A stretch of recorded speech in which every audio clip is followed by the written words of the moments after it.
Hey guys, and welcome back to my channel. So I'm gonna be very, very honest. This is a bit of a filler video because I am traveling in Europe right now, and by the time this video goes up, hopefully I will have read these books, but since I'm pre-filming everything at the beginning of the month, I don't have any book reviews to do until I get back.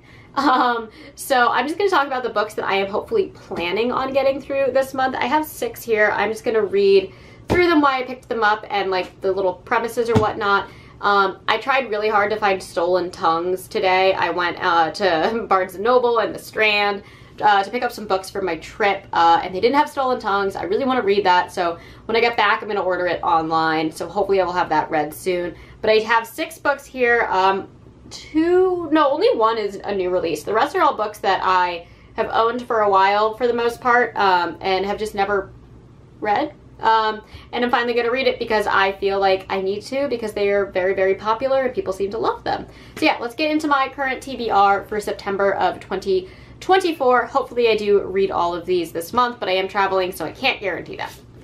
First up, this is what I am bringing with me to Europe for sure. I actually picked this up at Barnes & Noble today.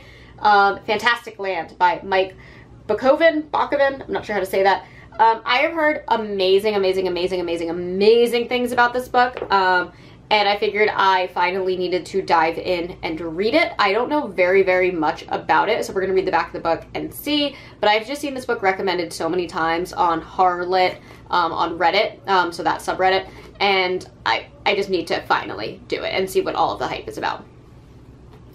So it says, get ready for a struggle for survival in the unlikeliest of places. Prepare to visit Fantastic Land. Since the 1970s, Fantastic Land has been the theme park where fun is guaranteed. But when a hurricane ravages the Florida coast and isolates the park, the employees find it anything but fun. 5 weeks later, the authorities who rescue the survivors encounter a scene of horror. Photos soon emerge online of heads on spikes outside of rides, and viscera and human bones littering the gift shops, breaking records for hits, views, likes, clicks, and shares. How could a group of survivors, mostly teenagers, commit such terrible acts? Presented as a fact-finding investigation in a series of first-person interviews, Fantastic Land pieces together the grisly series of events. Cut off from the world and left on their own, the teenagers soon form rival tribes who viciously compete for food, medicine, social dominance, and even human flesh. This new social network divides this ravaged Greenland into territories ruled by the pirates, the shopgirls, the freaks, and the mole people. If meticulously curated online persona can replace private identities, what takes over when those constructs are lost? Fantastic Land is a modern take on Lord of the Flies meets Battle Royale that probes the consequences of social civilization built online. This sounds fantastic. I can't wait to read this. I'm hoping I devour this book. I have a lot of flights that I'm going to be taking while I'm traveling, so this is definitely going to be one of the books that I bring with me. Now, next up, I had to also pick up I Was a Teenage Slasher by Stephen Graham Jones. I did get a signed version. I am in my love-hate relationship with Stephen Graham Jones right now because I never really liked Stephen Graham Jones until I read My Heart is a Chainsaw. Then I fell in love with that trilogy. Read the 3rd book, was so disappointed, but apparently this is the book that he wrote when he was supposed to be writing book 3 in the Indian Lake trilogy. So I'm hoping that everything that I wanted in book 3 is in this novel, which is why I picked it up. So let's read the inside flap and see what it's about. La Mesa, I don't know, Texas, July 1989. It's the summer before senior year for best friends Tolly Driver and Amber Dennison. They're not in the marching band, they're not in the FFA, they don't really count. Amber's the only native student in town, and Tolly's only on the radar due to his father's recent death. This is all about to change. Bodies are going to be dropping fast in the small West Texas town. For a few unbearably hot days that will resonate through the decades and even get made into a TV movie, Tolly and Amber will be famous, notorious even. Finally, everyone will know their names. This is Stephen Graham Jones x-raying the slasher genre, interrogating its motivations over the shoulder and in the voice of the killer itself. From a town he did some growing up in a year he was also 17. The kills will be poignant, the jokes will hurt, and the violence will be endearing. Everything's turned around for Tolly, for Amber, for all of La Mesa, Texas. Be happy you weren't there. Be happy you're only reading about it. This book better impress me. It better impress me. I need this to be what The Angel of Indian Lake was not. I really do. Otherwise, I'm just gonna go back on my hating Stephen Graham Jones era and just like saying that My Heart is a Chainsaw and Don't Fear the Reaper were just like blips in the Matrix. Like, they shouldn't have happened and been as good as they were. So yes, there's that. Okay, next up, I'm gonna be reading The Watchers by A.M. Shine. I got this in Nightworms, I don't know, like years ago, I want to say, and I've never read it. And now I see that it's being turned into a film, and I'm one of those people who loves reading books before I go and see the movie, so I feel like I need to read it. Also, like, how cool is this book with the red stenciled edges? Let's read the inside, or let's read the back. You can't see them, but they can see you. The forest isn't charted on any map. Dark on the brightest day, not a branch is hide its ancient secrets from the sun. This is no place to linger, especially after dark. Mina is taking the country roads to Connemara, an ever-narrowing maze across the frost-pocked moor and bog. As the light fades on a leafless December day, her car stutters and the engine dies. Outside, from an unexpected tree line, a scream. No worse. An otherworldly shriek. Mina knows better than to get out of the car, but of course, she will. I feel like the reason I've never read this is because that really doesn't tell me anything at all about this book whatsoever. And I am purely reading it now just because it's being hyped up and turned into a film, and I've heard that this book is great. But again, I know nothing about it. So yeah, I will definitely be reading it, hopefully this month, but we're gonna see. Okay, next up, this has been on my TBR for literally ever, and I can't believe I've never read it, especially because I liked Evolution so much, but World War Z by Max Brooks.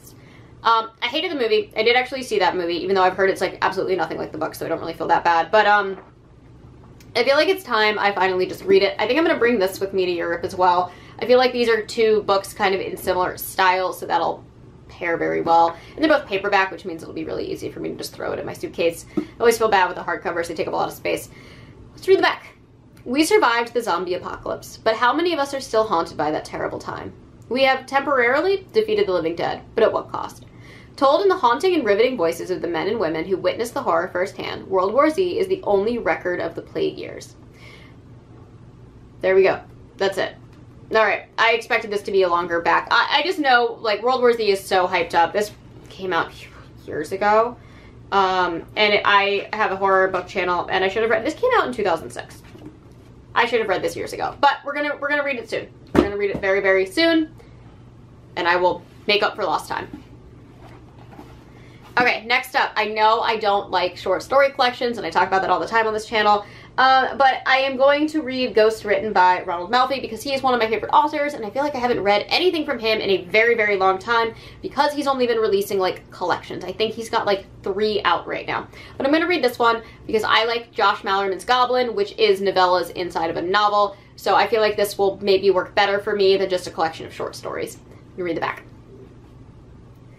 From the best-selling author of Come With Me, 4 standalone horror novellas set in a shared universe! Exclamation point.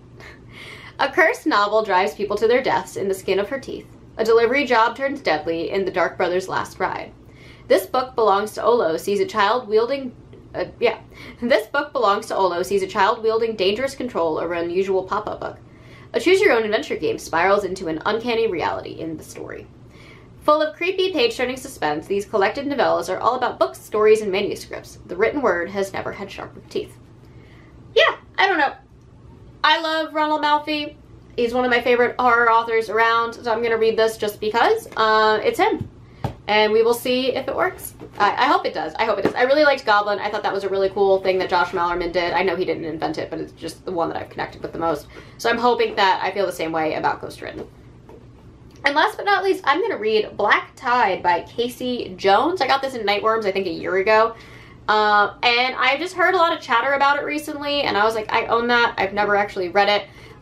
It wasn't super hyped up because I was supposed to have Sallowbend by Alan Baxter that month, and then something happened and they couldn't send it to us, so they sent us this instead. So I was very disappointed about not getting Sallowbend, but I have this and I want to read it because I keep hearing chatter about it, and hopefully it's fantastic.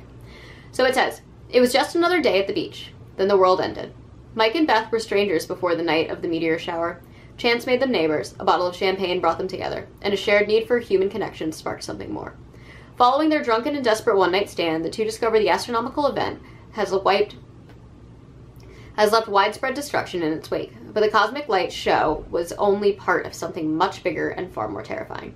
When a lost car key leaves them stranded on an empty stretch of Oregon coast, and inhuman screams echo from the dunes, when the rising tide reaches for their car, an unspeakable horror closes in.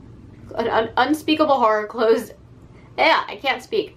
When rising tide reaches for their car and unspeakable horrors close in around them, these two self-destructive souls must fight to survive a nightmare of apocalyptic scale. All right.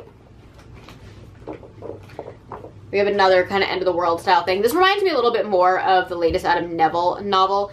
But yeah, I've heard great things. I know nothing about this author. And I like the cover quite a lot. So I just have it here. It's been sitting in my TBR pile for a while, and I finally decided to just move it forward because it's short. I want to know what it's about, and it seems pretty interesting. It's only like 240 pages. So I love discovering new authors. So let's see if I like them. Anyway, that is all that I have for you guys today. As always, I try to post every Monday and Thursday, sometimes on Saturdays. And if you enjoyed these videos, please hit the like and subscribe. Please hit the like and subscribe buttons down below, and I will catch you all in the next one. Mwah.